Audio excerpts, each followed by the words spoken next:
Hello, I'm Marcos. Hi, I'm Elisa. We are part of the team here at Marriage Helper. Today, we're going to talk about how to rebuild trust.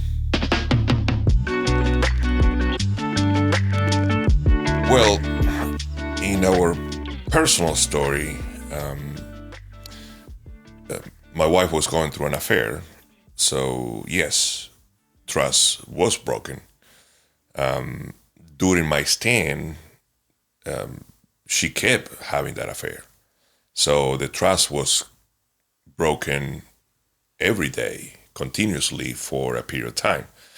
There were parts where when she will try to pull away from the other person or try to make it work with us, and it was no trust, of course, but it was no room to even try to rebuild it, that she will pull away again. So it was a constant state of fear, and with fear about your relationship, about when it's going to end, no trust can be built. So it was completely shattered. You also did not trust me from other motives, right? Right. Yeah. If we start, just talking about the affair, yeah, I mean, it was impossible for him to trust me during that time. But yeah, I didn't trust that he will not control anymore. When I started thinking about, well, maybe, if I end my affair, Marcus can definitely change his behavior, in which he did. But do I trust that he is actually not manipulating? Do I trust that he's actually, he's doing it for the sake of us, not just to gain me back? So it was a lot of trust issues that were broken. Yeah. By the way, the top reason what marriages break are affairs. The second biggest reason is control, and we have both. Yeah, I know. I was a humongous controller, and she was having an affair. So yeah, the relation, we could say the relation was completely destroyed at that point. Yeah.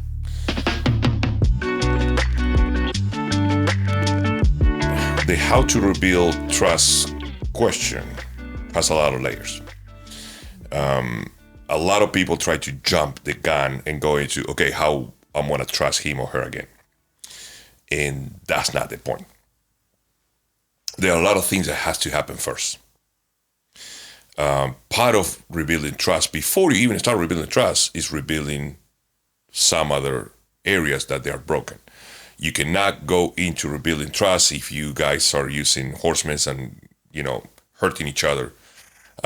You need to stop the bleeding first. That will be number one. Stop hurting that person. Clean your side of the street. What I call clean your side of the street. You start doing the right things for the other person, so that you stop inflicting damage to the relationship. You cannot rebuild trust while you still are criticizing, you still are pushing the other person away, things like that. So there are steps to this process.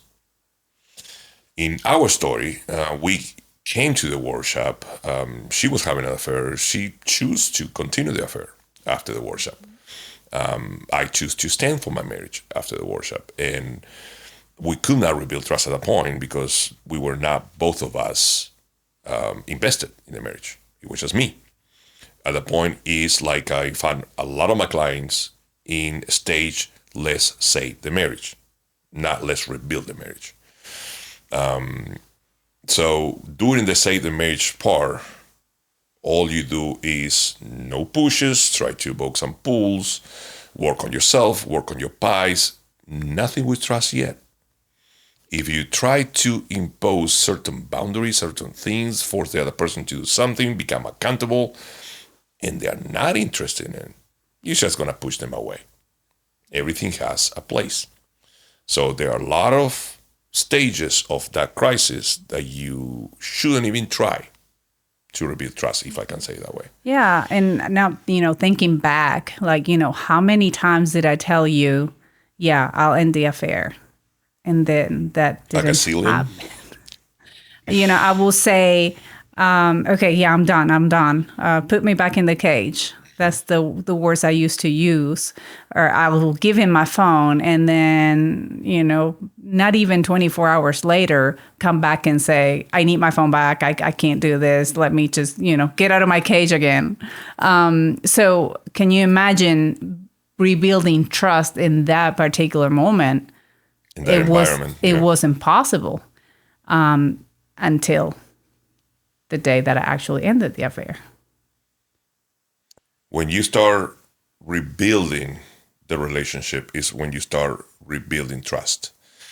It's going to be not impossible, but almost impossible for you to try to rebuild some type of trust when one or the other or both are still on other relationships. Yeah. Yeah. The other side of the story too is that, okay, yeah, I was having the affair, but we came from a controlling, or, Marcos was very controlling. So I did not trust that he was not going to go back to that. Like, how can I trust, if I'm leaving what I'm thinking or feeling that it's going to be, my salvation, the rescue, and thinking that I'm going to something better, and my beliefs and values will tell me, no, that's not better for you. You have to stay with your spouse. You have to stay with Marcos. How do I know that he's not going to go back to that? So it took me, a little bit of trust too. Now, here's the thing with Marcos. How did I know that he was not? Was his consistency. He stayed, what's the word I want to use? He stayed consistent. No, but on point, on track. He stayed on track. Thank you. I'm giving you the words because I want you to talk good about me. I enjoy you talking good about me. I'm glad. He stayed on track. I mean, he did not lose focus of what he wanted to accomplish. So that's one of the things that, and we know, that it's hard not to give up when you're hurting. We understand that. But he didn't. His will was so strong that he said, I'm not going to, lose track. I'm going to focus on that goal. And he stays very consistent. So I could not say, yeah, I'm not going to trust you because you've been consistently through maybe a year before I actually said, okay, let's try to rebuild this. So some type of trust from one side can be rebuilt during this period, but it's going to be what we call the wavering spouse, the person who wants out of the marriage, start trusting the other person. And that's when you start doing all your work on your own, with your expectations low, with your hopes high, but your expectations low, which is a very hard thing to do, but it's possible. That's where I was. And because of that, the person who wants out of the marriage start thinking differently, start seeing you in a different light. Start looking at you and like, okay, this guy is not that scary anymore, or whatever it is that your situation is, whatever it was that the other person move away from you. That type of trust can be rebuilt. Not mutual trust. That's a different stage. Mm-hmm. That's when you both decide, okay, let's work on this. So there is two stages. Stage number one, crisis. You with a goal in your mind. The other person can start trusting that you are going to be that guy or girl when he or she comes back to you. The person who's standing cannot demand trust at that point because you're going to just push away the person again. Yeah. I mean, it's just difficult when there's a third person to rebuild trust. And that was our experience. So how do I rebuild trust if how will Marcos trust me if I'm still in contact with the affair partner? It wasn't possible. Even when there's not a third person. In most situations that we encounter in Marriage Helper, there is one person who really wants to work for the marriage and the other person who wants to work less on the marriage. And until that person wants to work less in the marriage gets to a point like, okay, let's work, let's try. At that point, yes, when you're both in the same boat, then you can start, okay, let's, how we do this. Since I was the one in the affair, I was the one not being honest. I was the one hiding things. I remember that one of the first things that I did was, besides, sharing my feelings with Marcos, and I know that was extremely tough to him, but he became a very safe place. The other thing was, sharing my phone. Hey, you're welcome to check my phone as many times as you need. You're welcome to call me when I'm out to see where I'm at. We agree in those, small, big things you can say as far as, okay, I'm going here, I'm going out with my friends. If you need to call me to feel safe, you can call me, Snapchat me or FaceTime me, and I will answer, it will not be a problem. Emails, check emails. I was ready to start rebuilding trust at that point, whenever, the affair ended. And the key to that was because it has been a pass of control from my part. If I have demanded, okay, now you have to do this, you have to do that, I need you to be accountable, then it will have felt like control. So I couldn't go there. It has to be agreed between both parties, and it has to be agreed between both parties, not the way we used to agree before, when I will just try to get my way and she will badge and she will say, okay. I knew that was the dynamic before, and it's some of the reasons why we create a mess that we walk into later. So to me, it was like, okay, also being vulnerable, because have this macho man kind of way of presenting myself. I need to say, look, I'm afraid. Mm-hmm. I am scared that this guy may reach you, or you may have the need to reach to him. And I want to feel safe. And that was, for me, was a big step. Just to become vulnerable enough to say, how can you make me feel safe? I had never asked that question before to anybody in my life. I have a past of not trusting people. Some of during the workshop, we touch on what we call attachment styles, which kind of like touches into the reasons why you do the things that you do, and how fear, kind of plays a part in you trusting, not trusting, allowing people to enter your life, not being dismissive, things like that. And that part to me was eye-opening too. My baseline is I don't trust people, just from the get-go. I have a big problem. I will meet somebody and what do you want from me? Just from the get-go. That's my baseline, because how I was treated during my childhood. So it was an extra layer in my case in order to get to trust Elisa again. And I couldn't do it. That was one thing. Try not to be controller, or not come around as controller. Mm-hmm. When we started doing this, practically, her circle of friends, for instance, your circle of friends, they knew me. They knew my controlling nature. And let's say I'm calling because I'm triggered, because I haven't heard from my wife for 3 hours. And I'm calling. And the one thing I ask her when she say, okay, what do you need? She offer. So I say, look, the one thing I would like to, and this, I tell you my train of thought in my head. But the one thing I would like is when I call you through WhatsApp, which is an app that we have, and you will pick up and I can see your face and I can see where you are. That will bring me peace. My reasoning behind that was like, if she's meeting the guy who's going to have to duck down on the floor, and how many times he's going to do that before he says like, okay, come on, right. I'm done with this.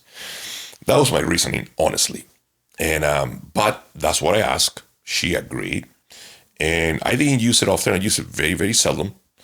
I was careful not to come out of, controlling again. But when I did, sometimes, one time she was having lunch with girlfriends, and she says, "Look, here she's Deborah. She's here is this and that."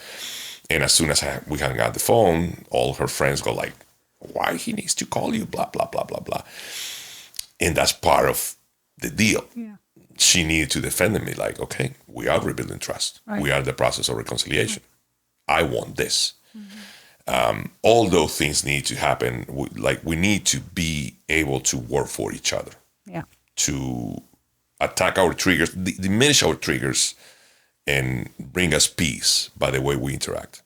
One other thing that I remember, because you mentioned this at the beginning, with your triggers, like I was going to have triggers too. I had a emotional affair with somebody for a pretty long period of time.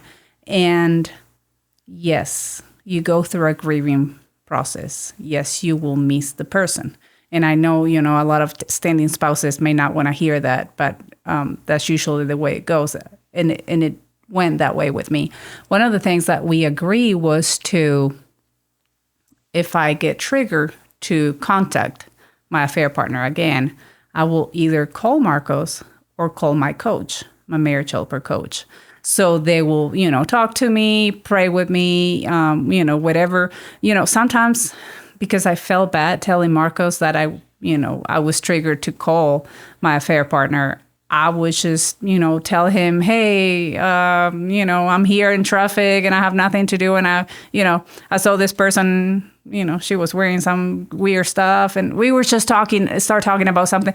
I imagine that a few times he figured that I needed to talk to somebody, if not, so things like that would happen and I will get triggered, with a song or whatever. And, I will have to do that. But we agree on things like that, he will help me through the process.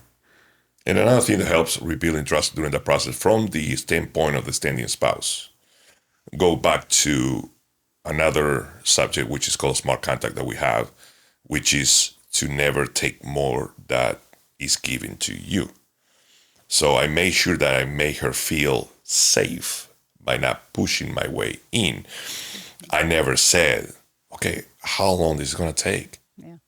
How long are you going to keep thinking about these guys? Because from the moment that we decide to reconcile, I'm the one with the dates, she's the one with... Yeah, no dates. I remember to the hour when things happen, sadly. I got that kind of memory. So from the moment that she came to me and told me, look, I need closure, I'm gonna work on the marriage. I just need to go and talk to the guy one last time. I have closure, which I thought to myself, okay, she's gonna go. I will never see her back, or at least not for a week. And then she comes back and goes straight to her room. We were still having different bedrooms. And she goes into her bed for 10 days or so. Mm-hmm. And you slept and you took maybe 2 baths. You were stinking the house up. Oh, I'm sorry. I don't think that's not needed to be said in the video. Too much information. But you were barely eating. Yeah. And you were like a zombie. Yeah. And I knew I'm not gonna... At that point, I knew, okay, it's done. Because the way you reacted. And yes, of course, I'm in pain. I said, wow, so much suffering for this guy that I hate his guts. But I could not force my way in. I could not say, look, let's talk about this. How come you're so somber, blah, blah, blah. Let's cheer you up. I never forced my way in. I allow her to grieve. 10 days later, she comes to my bed. We have a extra king size bed. I'm a big guy and we have, extra large made for us. She put herself like a 2x4 piece of wood on the corner of her side of the bed and start crying. And a lot of times you got to ask yourself the questions. You have to ask the questions that you don't want the answers to. That's one thing I always say. You have to ask the question you don't want the answers to. And I say, hey, will it make you feel better if we put pillows between the bed? At that point, I don't know how long we haven't had any type of physical contact. I was desperate for it. but I'm not going to take more than what is given to me. That's part of building trust. She needs to feel safe with me. She needs to make sure that I'm not taking advantage of her in her misery, which, yeah, okay, they should be miserable, whatever you think. Whatever is your train of thought when you're in pain, they deserve this, whatever. It's still the goal, the end, rebuilding your marriage, what needs to happen in order for this to work eventually. I asked a question before I even end asking the question. She said yes. So I put my pillows in there. We had many rules in the house. One of the rules in our house is whoever wakes up later makes the bed. And of course, in those days, I was waking earlier than you all the time. You were like dragging your feet, you were not working, things like that. Every day I would come back home, the pillows were there underneath the blankets every day for about a month and a half or so. Never said, okay, how long is this going to take? Ever. I was rebuilding my friendship. I asked for my boundaries. I asked for my triggers to be appeased by me being able to call. I asked for what she could give me. Remember, when we walked back into reconciliation mode, she didn't feel anything for me. She was still in limerence, what we call limerence, in an attachment mode with the other person.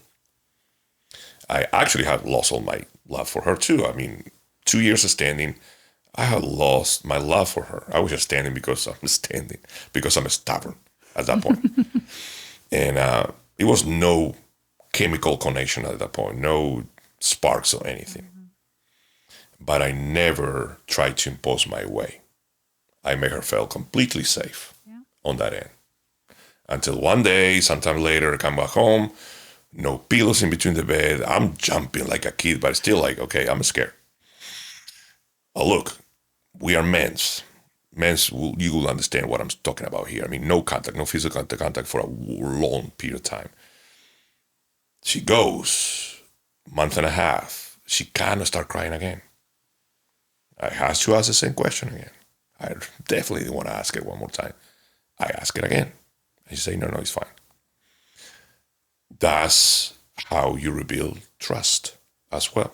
It's not about a list of things. Yes, a list of things of what we can do works, but it's also about all the intangibles, making the place safe for each other.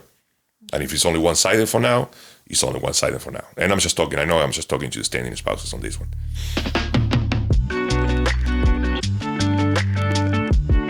Well, it was not a turning point. It was a moment for me. You know, I felt like I could trust her more and more and more because the way she was acting, because she was investing in the relationship. It was not only, okay, I want to become accountable, but she was doing the things that I asked of her in order to fulfill my needs. That was a different thing. So you work on everything. The way you rebuild trust is not only about accountability. You work on every single thing that we teach here, and that builds trust. So she was fulfilling my needs as best as she could possibly do. That was one thing. But I would still get triggered. I would still have my moments. I would still have my doubts. I would still go into some dark days somehow where I will even go and check the other guy's website to see, okay, what is it doing? Things like that. It kept going. It kind of started fading away. You know, we moved out of the city we were living at one point, right after reconciliation. We had moved out of the city where we were living. But I still own my company back then in Atlanta, where I used to live. And I used to drive back to Atlanta every now and then because we were selling the company and it needs to be vested and all that stuff. And I remember at first, my trailer was so big that 40 miles before came to my town near Atlanta, I was already having like chest pain. That was how bad it was because everything happened there. The moment I realized that I fully trust you was not too long ago. I mean, we went to the workshop about 7 years ago. We started reconciliation about 4.5 to 5 years ago. It was last year in March that you went to Mexico with girlfriends. just a girls trip for a whole week. And you were there, and then you were sending me pictures even with the waiter there. The waiter took some pictures. He put himself in the pictures. And I had no triggers. I was completely trusting that you were not going to do anything wrong. And it surprised me. I was like, wow, there's just nothing left. I tell everybody, I mean, I'm a coach with marriage helper, and they are going through a reconciliation process and still having all these triggers. So am I ever going to be able to trust my spouse? Yeah, the answer is yes. For me, yes. I got to that, but it was work. Yeah. And the work keeps going. Like we have said many times, we do everything it takes in order to protect what we have built. Seriously, we do. Yeah. She went to, funny story, she went to that trip to Mexico with the girlfriends, went to visit the Chichen Itza pyramid, whatever it's called. I don't know. Chichen Itza. Chichen Itza. There you go. And she takes a picture, like everybody who goes there takes a picture holding the pyramid, right? And put that on her WhatsApp profile. We run the English as a second language program for our county, where we live right now. So she's the director. So she has about maybe 600 people that communicate through WhatsApp, different classes and stuff like that. 600 people, at least 300 are men. When she changed her profile picture from both of us to her with the Chichen Itza, within 2 days, yeah, something like that, a couple of guys start texting, hey, prof, hey, teacher, I mean, you look awesome on that picture. Right out of the bat, like eagles soaring, waiting. What happened that she changed her picture? And she comes to me running and say, look what they have text me. We need to do something about it. And I'm smiling. She's trying to protect what we have built. I'm inside of me. I'm like, whoa, this is great. And she's looking for a picture where we got to look for a picture. You look really big and ugly. I was like, I look ugly in every picture, but okay, let's try our hardest. And she found a picture when I'm actually behind her, one step higher. So I look like a 7-foot guy. And she's there. And she put that picture. And man, those are the moments that, like, yeah, we are in a place that we want to be. Yeah, definitely. And that trip to Mexico, I felt no triggers. I felt no worries. I was completely at peace, doing my thing at home while you were having fun in Mexico. Yeah. My turning point, it was before. It was before my affair ended. It was one of those days that I could not take it anymore. One of the things that we teach here at Marriage Helper is about cognitive dissonance. And I was leaving. It was my beliefs and values and my behavior, and they were very contradicting. And so I lived there for a while. I came one day and just started talking. Marcos had become such a safe place for me in all that time. Like after, coming to the workshop, he didn't do it that well at first, but then he got really good at it. So he made it very safe. Like he said, he became my friend that before he was not. So he really changed his behavior towards me and towards everybody. But anyway, so one day I was feeling really down. We have moved to a different state. I missed the guy. I missed him. And I didn't have anybody to tell. And he could tell that there was something wrong with me. So he came and he asked the question, what's going on? I knew I could trust him. And inside of me, I'm like, I don't want to hurt you. Like, I hurt you enough already. Please, leave me alone. And he's like, no, I'm okay. You can tell me. And so I just went like, blah. Like, I miss him. I love him. I thought of a future with him. So many things that it was painful. I mean, I knew it was painful for him, but engagement rings. His reaction was just so. The old Marcos would have just killed me right there, probably, or throw me out the window, or just tell me, get out of my house, get out of my life. that would have been the old Marcos. He just sat there. And I'm not saying that maybe inside of him, and he could tell you this, like his blood was just, boiling, most likely, but he did not react.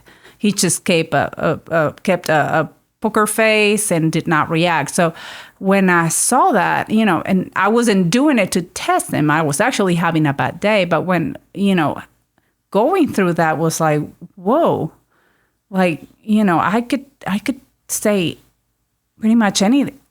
What else could I have said, right?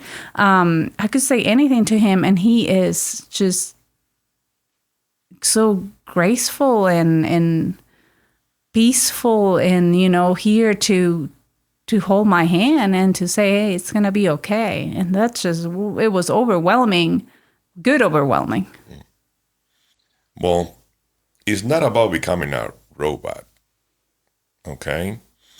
You are entitled to your feelings. You're entitled to your emotions. Stuff that she was telling me hurts. And I felt the pain. And it was really bad, to the point that at some point I just couldn't think anymore. It's not about the poker face and like just take it for taking it. I mean, you can say, look, this really hurts, which I think I say, this really hurts. And then I say something along the lines like, it's going to be okay, we can do this. And then I say, I hope one day you can love me like you love this guy. Get to love me like you love this guy. And then I asked we have a dog, his name is Max, he's still with us. And I asked to make anything you want to tell me. And she said, no. She thought maybe if I say one more thing. Yeah, he will throw me out the window. And then I said, okay, can I go walk Max? And I went to, look, you're in pain. I get that. Okay, it's not about putting all your hurt on you in a jar and covering up and try to don't leave that, to block your emotions. I went out walking Max. Max was looking at me. I just beat the crap out of every mailboxes on that street, 2 blocks out. Until actually the next day I'm driving with my car out and I see one mailbox going like sideways. Like, okay, I hope they don't have cameras in the front yard or anything like that because I'm doomed. But it's not about you not gonna feel. I mean, even if you work on your pies, even if you do everything to get to a level of peace, which it works, pies works. What we teach about pies works wonders. It worked for me. I hope we can do another video about pies soon because it does wonders for you. But still, your spouse will say things that they will throw you around in circles. And at that point I'm not going to allow my feelings to run me against my goal. I'm going to act and react accordingly to what I have learned, to what I know is right to do. That night, we had a conversation about a year and a half later. We didn't talk about that. She was still having the affair. She never told me what she thought about me. I thought she was still gone, that whatever I had done did not count it. About a year and a half ago, later, we had this conversation where she tells me something along the lines like, that night was the night that I thought to myself, the guy I'm running from treats me better than the guy I'm running to. And that's kind of part of rebuilding trust. When you are still in crisis, you become that safe place for that person. Make sense? Well, at the workshop, they gave us many, many tools on how to help rebuild trust. I will say that for one of the things that helped us the most was working with a coach. She will tell us, this is maybe something that you should do. This is something that you may want to wait a little bit to ask. So it's a process. Okay. It's not a light switch. It's not something that you can just say, like Marco said earlier, like, okay, yeah, we're trusting each other now. No, because you came out of a lot of pain, a lot of frustration. And so it's a process. The workshop gave us really good tools on how to go through that process. Yeah. Now, I am a coach with Mary Shelper now. I've been a coach for almost 4 years now, 300 something years. And coaching does wonders. But the worship that weekend is the thing that gives you, I mean, coaches will have to take 70 sessions in order to let you know, teach you what happens there on 3 days. In our case, I came out of the workshop with a completely different frame of mind. It changed me. I came in thinking, change her, fix her. And I came out thinking, I got a lot to work on before I even try to do anything here. I need to clean my side of the street. And she got out of the workshop thinking, I'm still out. Great stuff, but I'm going to grab these and take off. I don't want anything to do with him. And it's still a seed was planted in her head of doubt about their relationship and of hope that, hey, even in the midst of a lot of things, there is a path to rebuild. It's about when she got out, all the knowledge that she got, it could not be refuted. It was like, do I want to or not? And at that point for her, it was like, it's not that I can't anymore. It's just I don't want to. That's a different mindset. It's a lot of facts. There's a lot of facts that you cannot, it's like numbers. Numbers will not change. So this is pretty much like that. We give you facts that you cannot refute. You cannot say, no, this is not right. There's just factual. So, I mean, I encourage you guys to go to marriageherper.com/call, CALL. Check us out. Learn more about us. there's a lot more to learn. Thanks for watching. We'll see you guys again in another video.